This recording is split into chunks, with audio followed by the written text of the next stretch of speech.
Good morning दोस्तों, स्वागत है आपके अपने यूट्यूब चैनल नैतिक पथ क्लासेस पर। कैसे हैं आप सब दोस्तों? एक बहुत बड़ी अपडेट जिससे युवाओं में है खुशी। सीईटी पॉलिसी संशोधन, युवाओं में खुशी। 8 गुना अभ्यर्थी को बुलाने पे सहमति। यानी जो मेंस एग्जाम होगा, पहले 4 गुना बुलाया जाता था, अब उसमें 4 की जगह 8 गुना कैंडिडेट्स को बुलाया जाएगा। मुख्य सचिव कार्यालय में चल रहा है इससे रिलेटेड काम। डिटेल में सूचना क्या है, आइए वो जान लेते हैं। तो प्यारे साथियों, ये है इन्फॉर्मेशन। मुख्य परीक्षा के लिए 8 गुना पास गुना विद्यार्थी बुलाने पर सहमति। यानी कि जो भी सीईटी कैंडिडेट पास होंगे, वहाँ 8 गुना अभ्यर्थी को मेंस परीक्षा के लिए बुलाए जाने पे सहमति हो गई है। और सीईटी पॉलिसी में संशोधन, मुख्य सचिव कार्यालय में चल रहा है काम। डिटेल में सूचना है कि हरियाणा में सीईटी, जिसे हम कॉमन एलिजिबिलिटी टेस्ट यानी कि संयुक्त पात्रता परीक्षा के नाम से जानते हैं, पॉलिसी में संशोधन किया जा रहा है। हरियाणा सरकार मुख्य लिखित परीक्षा के लिए सीईटी पास 8 गुना अभ्यर्थियों को बुलाने पर सहमति हो गई है। यानी कि जो हरियाणा गवर्नमेंट की जो सहमति है वो 8 गुना कैंडिडेट को बुलाने की हो गई है मेंस परीक्षा के लिए। हालांकि इस पर सहमति मुख्यमंत्री नायब सिंह सैनी जी की मुहर लगना शेष है। सिर्फ जो हमारे सीएम साहब हैं उनकी मुहर लगना शेष है। बाकी जो अधिकारियों की तरफ से है वो इस पे सहमति कर ली गई है। लेकिन हरियाणा कर्मचारी चयन आयोग और सीएमओ के अधिकारियों ने सहमति दे दी है। यानी कि जो एचएसएससी के कर्मचारी हैं वो, और जो सीएमओ के अधिकारी हैं वो, उन्होंने अपनी तरफ से रजामंदी दे दी है कि मेंस जो परीक्षा है उसमें 8 गुना सीईटी कैंडिडेट्स को बुलाया जाए। अभ्यर्थियों इससे पहले सीईटी पास 4 गुना अभ्यर्थियों को बुलाया जाता था, जिसे लेकर अभ्यर्थी रोष जता चुके हैं। सीईटी की परीक्षा में आर्थिक व सामाजिक आर्थिक आधार पर अतिरिक्त अंकों के फैसले रद्द किए जाने के बाद हरियाणा सरकार पहली बार पॉलिसी में बदलाव कर रही है। यानी कि आप सभी को पता है कि पहले जो कैंडिडेट्स बुलाए जाते थे वो 4 गुना बुलाए जाते थे।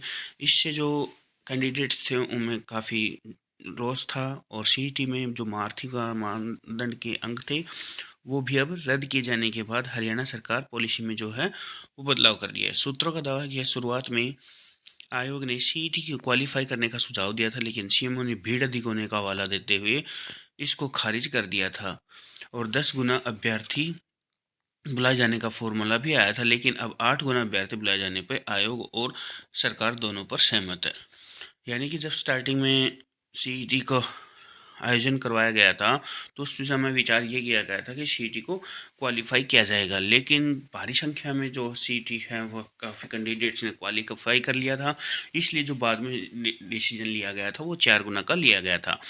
सीईटी पॉलिसी संशोधन, मुख्य सचिव कार्यालय में चल रहा सीईटी पॉलिसी का काम। अभी ये है प्रावधान। अभी तक आयोग एक जैसी कैटेगरी की नौकरियों के लिए ग्रुप बनाता है। इसमें सीईटी पास अभ्यर्थियों को अगली परीक्षा के लिए बुलाने के लिए 4 गुना फॉर्मूला अपनाया जाता था। आयोग विज्ञप्ति कैटेगरी के पदों की संख्या 4 गुना अभ्यर्थियों को शॉर्टलिस्टेड करता है। इसमें एक ही उम्मीदवार कई कैटेगरी में दावेदार हो जाता है। इसे लेकर युवाओं को आपत्ति थी। हरियाणा सरकार कर्मचारी चयन आयोग के अध्यक्ष हिम्मत सिंह का कहना है कि सीईटी को लेकर मुख्य सचिव कार्यालय में काम चल रहा है, जल्द संशोधन कर लिया जाएगा। यानी कि साथियों, बस मोहर किसकी लगने वाली की है? जो हमारे सीएम साहब हैं नायब सैनी, उनकी मोहर लगते ही फिर इस पे परमानेंट काम हो जाएगा।